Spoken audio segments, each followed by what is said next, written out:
देख देखिए भाई, कल हमने जहाँ से ख़त्म किया वहीं से स्टार्ट करते हैं। कल हमने गणितीय शिक्षण विधि आपको बताई थी।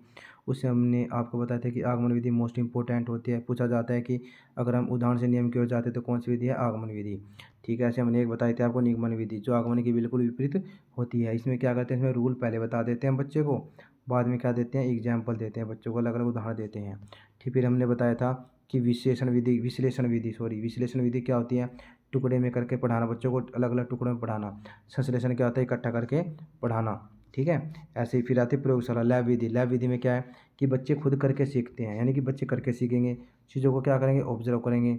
बिल्कुल आगमन की जैसी ही होती है, बच्चा एक्टिव रह के सीखता है। बच्चा खुद उसकी क्या करता है, एनालाइज करता है, उसको सेंथिसाइज करता है, यानी को ध्यान से देखता है, फिर देखता है कि इसमें क्या हुआ है।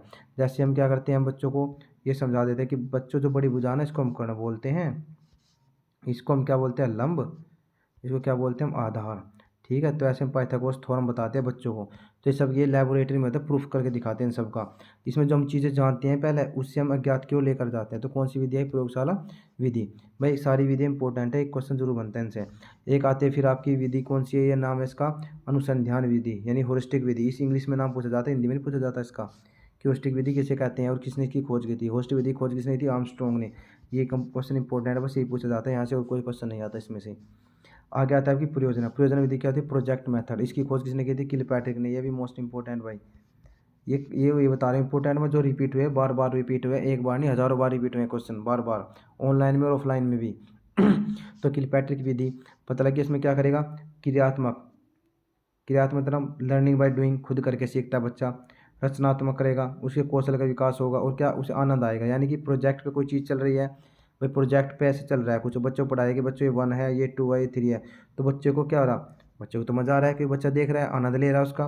लेकिन क्या होता है, बहुत टाइम टेकिंग होती है। दूसरा दूसरा क्या होता है कि बच्चा ज़्यादा क्रिएटिव नहीं कर पाता, इसमें क्रिएटिविटी नहीं कर पाता, सिर्फ चुपचाप देखता रहता है, तो उबाऊ होती है, नीरस होती है ये विधि। अगली विधि आती है प्रदर्शन। प्रदर्शन विधि में क्या होता है, ये डेमो। डेमो क्या होता है कि जैसे बच्चों क्या, बच्चों देखेगा, सुनेगा और समझेगा बस, यानी बच्चा ना तो खुद उसमें जवाब दे सकता है, ना तो क्या करता है, जवाब दे सकता है उसमें, ना उसमें एक्टिविटी, ना उसमें भाग ले सकता है। तो क्या ये भी एक बेकार विधि मानी जाती है, लेकिन पढ़नी तो होती है भाई सबको। तो पहले क्या करते हैं, इसमें स्टेप क्या है, योजना, फिर उसकी तैयारी करेंगे, विषय वस्तु को प्रस्तुतिकरण करेंगे बच्चे के सामने। ठीक है, ये होता है डेमो मेथड। आगे आपका आता है लेक्चर। लेक्चर मेथड क्या होता है, ये तो बड़ी कक्षा के लिए होता है भाई, कि बड़े बड़े लेक्चरर आते हैं, लेक्चर दे के चले जाते हैं। तो क्या होता है, टाइम सेकिंग तो होता है। टाइम की बचत तो करता है, लेकिन क्या होता है, क्लास क्लास बहुत बोरिंग हो जाती है। बोरिंग कैसे हो जाती है भाई, बच्चे ध्यान नहीं दे पाते, टीचर बोलता जा रहा है, लेक्चर देता जा रहा है, देता जा रहा है, ये ध्यान नहीं दे रहे, बच्चे केवल केवल बच्चे समझ पा रहे हैं, नहीं समझ पा रहे हैं बच्चे, केवल क्या हो जाते हैं, बच्चे केवल श्रोता बन के रह जाते हैं, सिर्फ सुनते सुनते हैं, निष्क्रिय, एक्टिव नहीं रहते, और जो एक्टिव नहीं रहता उसको हम गलत मेथड मानते हैं। तो इसे बड़ी कक्षाओं के लिए माना जाता है ये। ठीक है, इसमें क्या है, एक तो बड़ी क्लास होती है, एक्सपर्ट टीचर होते हैं, हायर क्लासेज। 1 वे, 1 वे का मतलब क्या है कि टीचर है ना सिर्फ, 1 वे क्या है कि टीचर है, जो टीचर बोलता रहेगा, सिर्फ स्पीक करेगा टीचर, और जो स्टूडेंट हो क्या रहेगा, वो स्टूडेंट क्या रहेगा, बिल्कुल चुप रहेगा, सुनता रहेगा धीरे धीरे। तो पता सीधी सी बात है भाई, बोरिंग क्लास होगी, ये अच्छी मानी जाएगी, नहीं मानी जाती है। ठीक है, तो विचारों का प्रवाह एक ही दिशा में होता है, कौन सी विधि में होता है, व्याख्यान विधि में। ध्यान रखना, पूछा गया था ये कि कौन सी विधि में होता है। आगे आता है खेल विधि। खेल विधि कहते हैं प्ले मेथड। प्ले मेथड किसने दिया था? प्ले मेथड आपको दिया था हेनरी कोल्डवेल कुक ने। ये मोस्ट इंपॉर्टेंट है, इसमें इनके नाम पूछे जाते हैं कि किसकी खोज किसने की थी, विधि की। और ये क्या कैसी विधि है, सबसे अच्छी विधि मानी जाती है, क्योंकि बच्चा, जो बच्चा खेल खेल में सीख जाता है ना, शायद उसे टीचर कैसे भी ना समझा पाए। खेल खेल में बच्चा ज़्यादा अच्छे से सीख पाता है। उसमें क्या होता है, बच्चे क्रियात्मक, क्रियात्मक मतलब क्रिएटिविटी करता है, अलग अलग कार्य करता है, उससे करने से बच्चा, जैसे बच्चे ने मान लो क्रिकेट खेल रहे हैं, ठीक है, उन्होंने बाउंड्री लगाई और बाउंड्री से रन बने, चौका लग गया मान लो, तो उसे क्या कहेंगे कि इसके 4 रन मिले, तो उसे लिख बताएंगे कि बच्चों ये 4 ऐसे होता है। ठीक है, ये हमने 6 लगाया तो बोले कि बच्चों ये 6 रन आपके। ठीक है, और ये गणित में ये हमने सिखा दिया कि क्या है, 6 है, ये 6 नंबर होता है। तो ऐसे क्या हम खेल खेले बच्चे को सिखा सकते हैं। लेकिन इसमें एक दिक्कत हो जाती है, क्या है कि बहुत ही धीमा प्रोसेस होता है, बहुत ही धीमे धीमे धीरे धीरे बच्चा सीखता है। ठीक है, बस टाइम टेकिंग प्रोसेस है और कुछ नहीं। वैसे अच्छी मानी जाती है खेल विधि, बहुत अच्छी मानी जाती है बच्चों को सिखाने के लिए, क्योंकि बच्चा इसमें खुद ही एक्टिव रहता है। लेकिन अनुशासन की कमी होती है, वह जो खेल में कौन किसका अनुशासन सुनता है, कोई किसी की नहीं सुनाई देता।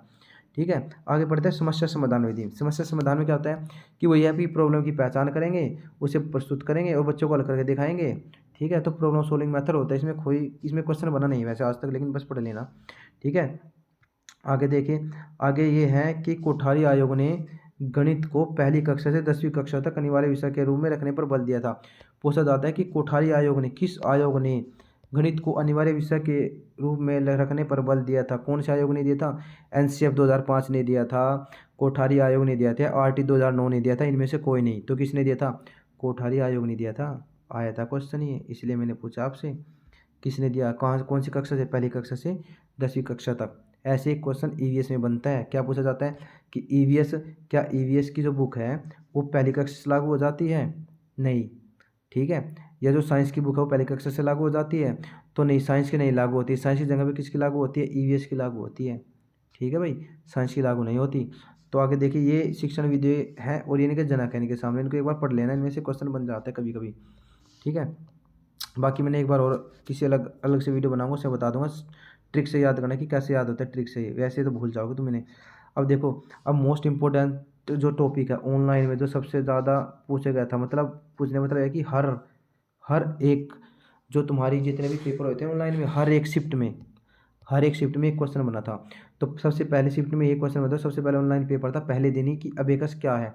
यानी पूछा गया था कि अबेकस का प्रयोग किसके लिए किया जाता है? तो किसके लिए किया जाता है?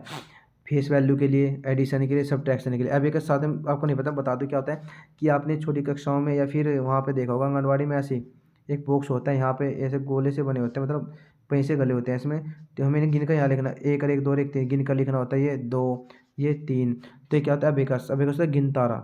इसका प्रयोग मुख्य रूप से काउंटिंग के लिए किया जाता है और चीन ने इसकी खोज की थी। तो ध्यान रखना, इसका प्रयोग किस किस लिए किया जाता है? फेस वैल्यू निकालनी, प्लेस वैल्यू निकालनी, एडिशन, सब्ट्रैक्शन, घन, वर्ग, जातीय मान, स्थानीय मान, ये सभी।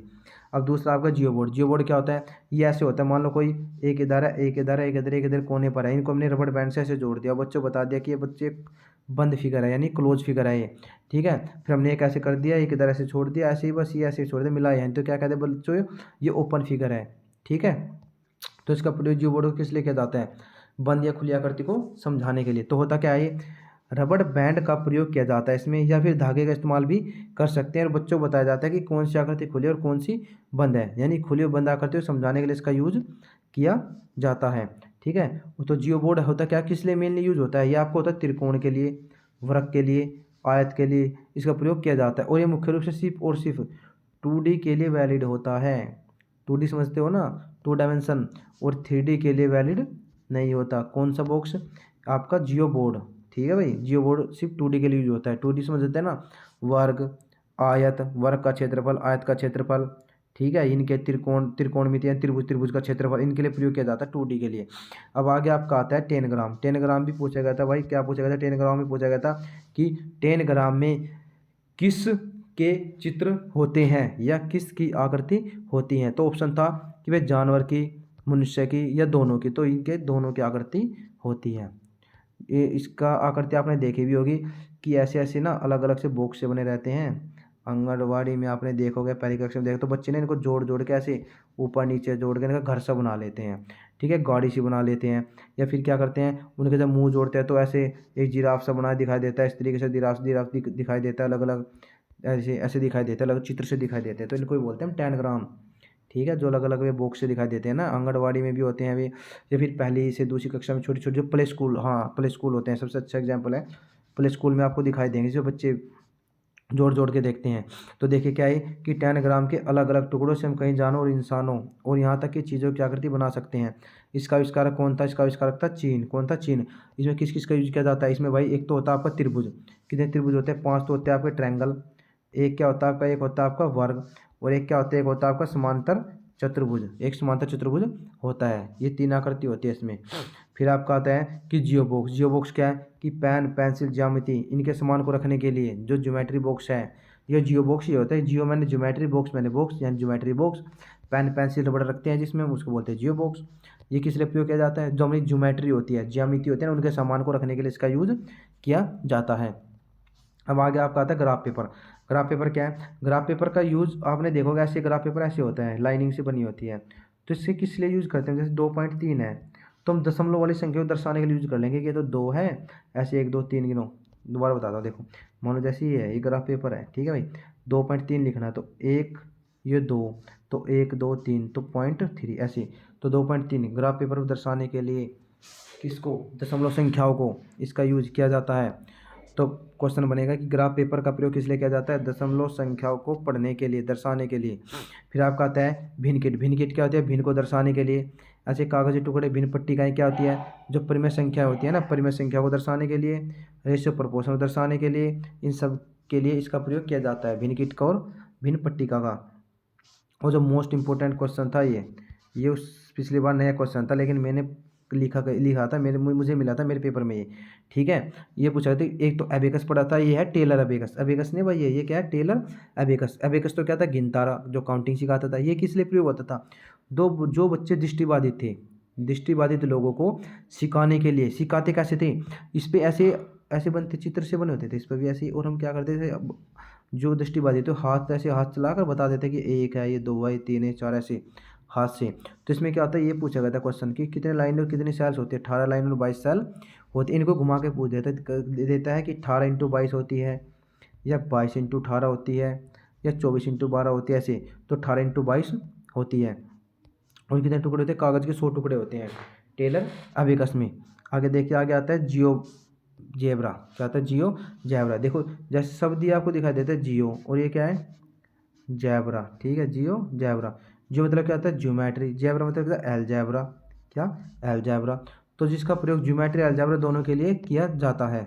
इसमें क्या करता है, इसकी खोज किसने की थी, मार्क्स होनवार्टर ने इसकी खोज की थी, एक सॉफ्टवेयर बनाया था।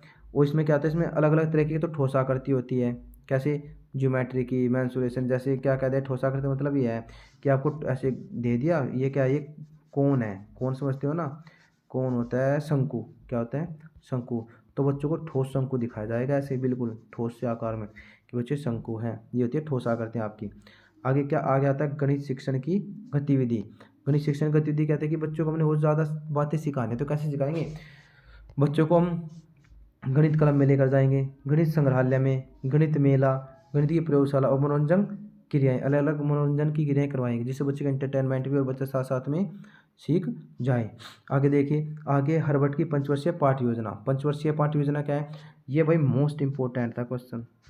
क्या पूछा गया था कि पंचपदीय पाठ्य योजना के जनक कौन है, या ये किसने दी थी, ऐसे घुमा के पूछा गया था। किसने दी थी, हर्बर्ट ने दी थी। यह पूछा था हर्बर्ट ने किसकी खोज की थी, पंचपदीय पाठ्य योजना की। और फिर दूसरा क्या पूछा गया था, दूसरा पूछा गया था इसका क्रम सजाओ, क्रम सजाओ, सही क्रम बताओ क्या है। तो पहले क्या करते हैं हम, पहले प्रस्तुत करते हैं, प्रस्तुत क्या करते हैं हम, लेसन को। जैसे टीचर ने क्या किया, लेसन प्लान तैयार किया टीचर ने। ये लेसन प्लान के लिए होता है, लेसन प्लान होता है बच्चों, जैसे आपने बी एड में बनाया होगा कि टीचर बना के लाता है घर से। टीचर कौन सी टीचर, पपील टीचर, जो शिक्षक छात्र, जो छात्र होते हैं ना, शिक्षक की तैयारी कर रहे हैं, वे बना कर लाते हैं इसको। और क्या करते हैं, सबसे पहले प्रस्तावना प्रस्तुत करते हैं कि हमने ये लेसन तैयार किया। फिर प्रस्तावना पहले प्रस्तुत करेंगे कि ये चीज़ें हैं, फिर उसका क्या करेंगे, प्रस्तुतिकरण करेंगे। फिर तुलना करेंगे कि भाई कि ये पढ़ा के दिखाएंगे बच्चों को कि बच्चों की समझ में आया नहीं आया, उसका सामान्यकरण करेंगे, उसका प्रयोग करके देखेंगे। तो ये 5 स्टेप होते हैं, पूछे जाते हैं कि इसे सही क्रम में लगाओ। तो पहले प्रस्तावना, प्रस्तुतिकरण, तुलना, सामान्यकरण और क्या, अनुप्रयोग। समझ गए ना, ये ध्यान रखना बिल्कुल अच्छे से। उद्देश्य क्या, इसका उद्देश्य होता है इसको संज्ञानात्मक विकास करना, क्रियात्मक विकास करना, और क्या होता है, भावात्मक विकास करना। अब ये संज्ञानात्मक है क्या, संज्ञानात्मक होता है जो आपके थिंकिंग से रिलेटेड हो, यानी जो माइंड से संबंधित, थिंकिंग से संबंधित हो, जो आपके माइंड से संबंधित होता है, यानी जो माइंड में जो सारी क्रियाएं होती है वो सब क्या, वही संज्ञानात्मक होता है। फिर दूसरा क्या, क्रियात्मक। क्रियात्मक क्या होता है, एक्टिविटी, यानी बच्चा ना खुद करके सीखेगा। बच्चा कह देगा टीचर ने एक बार बता दिया, बच्चा खुद करके देख रहा है कि कैसे होगा, ये होता है क्रियात्मक। फिर भावात्मक क्या होता है, इमोशनल, क्या होता है, इमोशनल, यानी इमोशनल विकास होगा। तो क्या है, जो हर्बर्ट की पंचपदीय विधि थी, पंच पाठ वाली विधि थी, इसका क्या प्रयोग किया जाता था, इससे संज्ञानात्मक विकास होता, क्रियात्मक होता था, भावात्मक होता, इन सभी का विकास होता था। ठीक है, अब आगे देखिए, आज आपकी मैथ पेडागोजी पूरी तरह समाप्त हो जाएगी। अब इसमें छोटा सा ये बचा है बस कि गणित का जो शिक्षक होता है ना, उसके क्या क्या गुण होने चाहिए, क्या क्या होने चाहिए, वो गणित को दैनिक जीवन से जोड़कर पढ़ाए। क्योंकि जो ऑप्शन में हमें दिखाई देगा कि गणित को जीवन से जोड़कर पढ़ाया जाता है, वो सबसे अच्छा माना जाता है और बच्चा उससे जल्दी सीखता है। दूसरा क्या, सुगम करता, सुगम करता मतलब बच्चों की हेल्प करने वाला होना चाहिए, उनके मित्र की तरह कार्य करे, उनके एक दार्शनिक की तरह कार्य करे, एक परामर्शक के रूप में कार्य करे। ठीक है, ये सब चीज़ें होती हैं। उम्मीद है आपको वीडियो अच्छी लगी होगी। अगर अच्छी लगी तो लाइक करें, शेयर करें, सब्सक्राइब करें और इसे पढ़िए, इससे बाहर आपको क्वेश्चन नहीं मिलेगा, आपको प्रीवियस ईयर क्वेश्चन कराए जाएंगे नेक्स्ट वीडियो में। धन्यवाद, जय हिंद।